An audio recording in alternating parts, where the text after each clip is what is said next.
Halo semuanya, kami dari kelompok 6. Dimana di video kali ini kami akan membahas 3 hal penting dalam hukum pidana, yaitu penafsiran dalam hukum pidana, larangan analogi, dan ilmu-ilmu hukum dalam ilmu pidana. Tenang saja, kami akan menyampaikan materi ini dengan bahasa yang sederhana dan contoh-contoh yang mudah dipahami. Jadi langsung saja dan saksikan.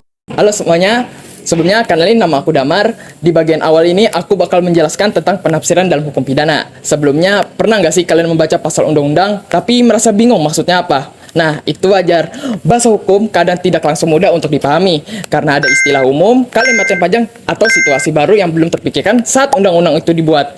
Di sinilah penafsiran hukum dibutuhkan. Sederhananya, penafsiran hukum adalah cara untuk memahami maksud dari suatu pasal supaya aturan itu bisa diterkam dalam kasus nyata. Kalau tidak ada penafsiran, undang-undang bisa jadi hanya tulisan di atas kertas. Padahal hukum harus bisa dipakai untuk menyelesaikan masalah yang terjadi di masyarakat. Dalam hukum pidana, ada beberapa cara penafsiran yang sering digunakan. Yang pertama, ada penafsiran gramatikal. Ini artinya hakim melihat arti kata dalam pasal sesuai bahasa sehari-hari atau bahasa hukum. Jadi yang dilihat pertama adalah bunyi teksnya. Yang kedua, ada penafsiran sistematis. Artinya satu pasal tidak dibaca sendirian, tetapi dihubungkan dengan pasal lainnya. Tujuannya supaya makna aturan tidak bertentangan dengan aturan yang lain. Yang ketiga, ada penafsiran historis. Jadi hakim mencoba memahami apa maksud pembuatan undang-undang itu, aturan itu dibentuk. Keempat, penafsiran teleologis atau sosiologis. Ini melihat tujuan dari aturan tersebut dalam kehidupan masyarakat sekarang. Jadi aturan tetap bisa relevan meskipun zaman sudah berubah. Jadi pada intinya penafsiran hukum itu penting karena membantu kita memahami pasal yang sulit untuk dipahami lalu menerapkannya secara tepat dalam kasus nyata. Makasih Damar. Sebelumnya kenalin, nama aku Raditya. Kali ini aku akan membahas batasan dalam hukum pidana, yaitu larangan analogi. Supaya gampang, kita mulai dari pertanyaan sederhana. Apakah hakim boleh menghukum seseorang hanya karena perbuatannya mirip dengan perbuatan yang dilarang undang-undang? Jawabannya, dalam hukum pidana tidak boleh sembarangan, karena hukum pidana berhubungan langsung dengan kebebasan dan hak seseorang. Analogi itu artinya menyamakan suatu kasus baru dengan aturan yang mirip, padahal kasus itu belum diatur secara jelas dalam undang-undang. Contohnya begini. Misalnya ada aturan yang melarang mencuri kendaraan bermotor, lalu ada orang yang mencuri sepeda. Apakah sepeda itu langsung disamakan dengan kendaraan bermotor? Kalau hakim berkata, ya mirip-mirip, karena sama-sama alat transportasi. Itu namanya analogi. Dalam hukum pidana, cara seperti itu dilarang. Kenapa? Karena ada asas legalitas, seseorang tidak boleh dipidana kalau perbuatannya belum diatur sebagai tindak pidana dalam undang-undang. Dengan kata lain, hukum pidana harus jelas dan tertulis. Orang tidak boleh dihukum berdasarkan tafsir yang terlalu jauh atau aturan yang dibuat-buat setelah perbuatan terjadi. Kalau analogi dibolehkan, hakim bisa seolah-olah menciptakan tindak pidana baru, padahal yang berwenang membuat aturan pidana adalah pembuat undang-undang, bukan hakim. Nah, ini berbeda dengan penafsiran ekstensif. Penafsiran ekstensif masih memperluas makna, tetapi tetap berada dalam batas teks undang-undang. Contohnya kata barang. Dalam kasus pencurian bisa ditafsirkan mencuri listrik karena listrik masih bisa dianggap punya nilai dan bisa dikuasai. Ini masih ada hubungannya dengan kata dalam pasal. Jadi bedanya sederhananya, penafsiran ekstensif masih berada dalam teks undang-undang, sedangkan analogi adalah keluar dari teks dan menerapkan aturan ke kasus yang sebelumnya belum diatur. Kesimpulannya, analogi dilarang dalam hukum pidana karena orang tidak boleh dihukum tanpa aturan yang jelas sebelumnya. Oke, sebelumnya perkenalkan, nama aku Hairil. Di bagian terakhir ini aku akan menjelaskan bahwa hukum pidana itu tidak bisa berjalan sendiri. Bisa dibayangkan hukum pidana itu seperti dokter. Dokter tidak bisa langsung menebak penyakit pasien tanpa pemeriksaan alat medis atau hasil laboratorium. Begitu juga hukum pidana. Untuk memahami suatu kejahatan, hukum pidana membutuhkan bantuan ilmu lain. Dua ilmu bantu tersebut adalah kriminologi dan psikologi forensik.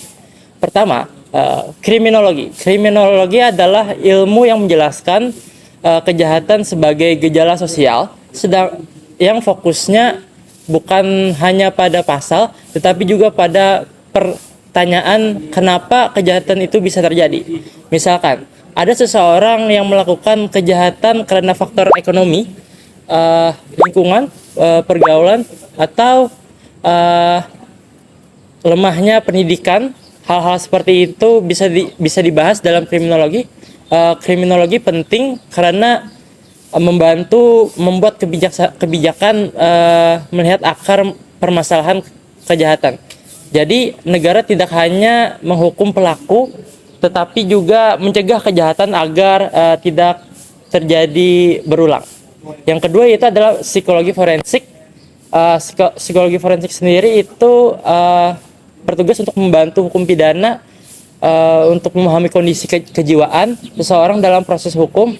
Misalnya dalam suatu perkara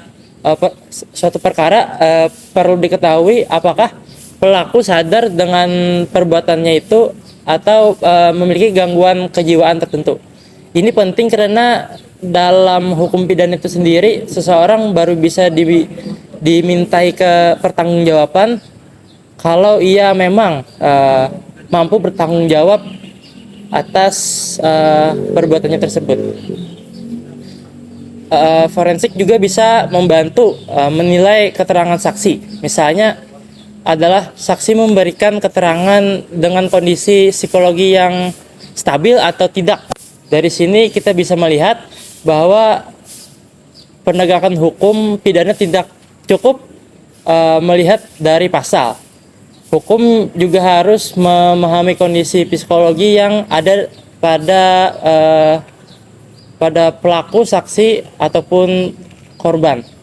Kriminologi membantu memahami penyebab kegiatan, sedangkan psikologi forensik membantu memahami kondisi kejiwaan pelaku atau saksi. Dari penjelasan tadi, kita bisa lihat bahwa penafsiran hukum pidana itu bukan sekedar mencari arti kata dalam pasal, tetapi juga menjaga agar hukum tetap bisa dipakai secara adil. Karena dalam kehidupan nyata, kasus pidana tidak selalu sederhana. Kadang peristiwanya baru, situasinya berbeda, atau pasalnya masih terasa umum. Disinilah penafsiran membantu supaya aturan tidak baku, tetapi tetap tidak boleh keluar dari batas hukum. Jadi penafsiran itu penting untuk menemukan maksud aturan, bukan untuk membuat aturan baru. Hakim boleh memahami pasal, tetapi harus berhati-hati agar tidak merugikan hak seseorang. Intinya, penafsiran membuat hukum pidana lebih jelas saat diterapkan, tetapi tetap harus menjaga kepastian hukum. Nah, dari situ kita juga bisa memahami kenapa analogi dalam hukum pidana harus dibatasi, bahkan dilarang. Karena kalau analogi dibiarkan, orang bisa dihukum hanya karena perbuatan dianggap mirip dengan aturan yang sudah ada. Padahal dalam hukum pidana, ukuran utamanya harus jelas. Apakah perbuatan itu memang sudah diatur sebagai tindak pidana atau belum? Kalau belum diatur, maka tidak boleh langsung dipaksakan dengan alasan mirip. Ini berkaitan langsung dengan asas legalitas. Asas ini melindungi masyarakat supaya tidak ada orang yang dihukum berdasarkan aturan yang belum jelas atau tafsir yang terlalu jauh. Jadi perbedaan antara penafsiran dan analogi harus dipahami.